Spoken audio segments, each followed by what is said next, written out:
एक क्वेश्चन है integration 1 plus x square ई की पावर 3x। ये हमने इसे आइलेट फार्मूले से चेक करना है और इंटीग्रेशन बाय पार्ट के ज़रिए सॉल्व करना है। इंटीग्रेशन बाय पार्ट में क्योंकि दो फंक्शन की ज़रूरत होती है, तो यहाँ पे भी हमें दो फंक्शन ही दिए हुए हैं। आइलेट फार्मूले के मुताबिक एक यहाँ पे अलजेब्रिक फंक्शन है और एक एक्सपोनेंशियल क्योंकि बाद में आता है तो हम एक्सपोनेंशियल को दूसरा फंक्शन मानेंगे।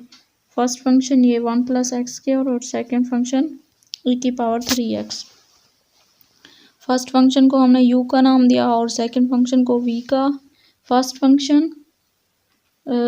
फंक्शन मतलब u, second integration of v minus derivative of first function integration of second function. ये हमने फार्मूले के मुताबिक इसमें पुट किया।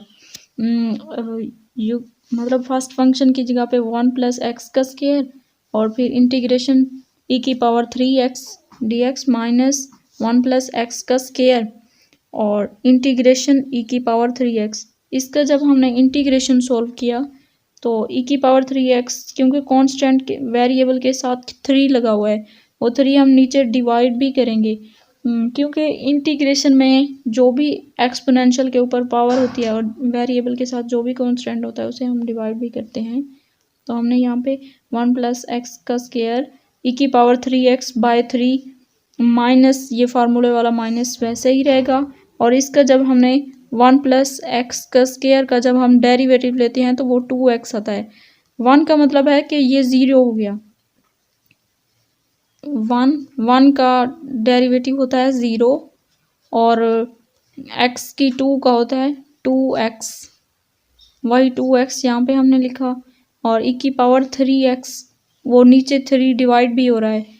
तो ये हमने 1/3 e की पावर x 3x ये सोल्व किया था। इसका तो ये आंसर आ गया हमें -2 और ये 3 हम शुरू में ले आए। इंटीग्रेशन से पहले ये दोनों कांस्टेंट उठा के हमने पहले लिख लिए।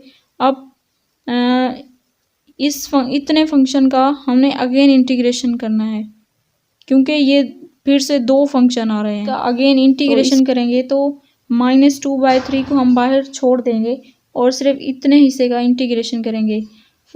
x अलजेब्रिक है और e की पावर 3x ये एक एक्सपोनेंशियल है।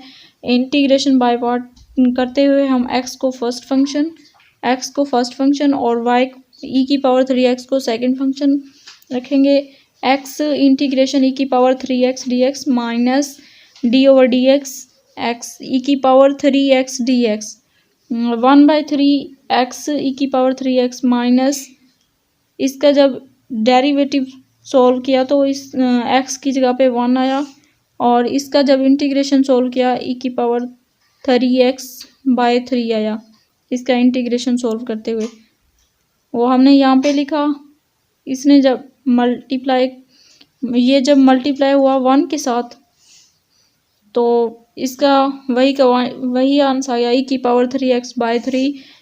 3 को हम बाहर ले आए माइनस का 1/3 e की पावर 3x 1/3x। इसका ओवरऑल मतलब जब दोबारा इसका इंटीग्रेशन किया तो वो एक और 3 नीचे आ गया माइनस का 1/9 e की पावर 3x। अब हम पूरा इसका पीछे जो छोड़ा था अगेन इंटीग्रेशन करने से पहले वो आंसर भी दोबारा हम इसका यहाँ पे लिखेंगे। हमने यहाँ पे लिखा 1/3 e की पावर 3x 1 प्लस x की 2 माइनस का 2/9 x e की पावर 3x प्लस 2। मतलब वो जो 2/3 छोड़ा था वो इस सारे के साथ मल्टीप्लाई हो गया है। जो भी आंसर बाद में आया 2/9 x e की पावर 3x प्लस 2/27 e की पावर 3x प्लस का c। ये 1/3 और ये वैसे इसी का ओवरऑल आंसर यही है। Thank you.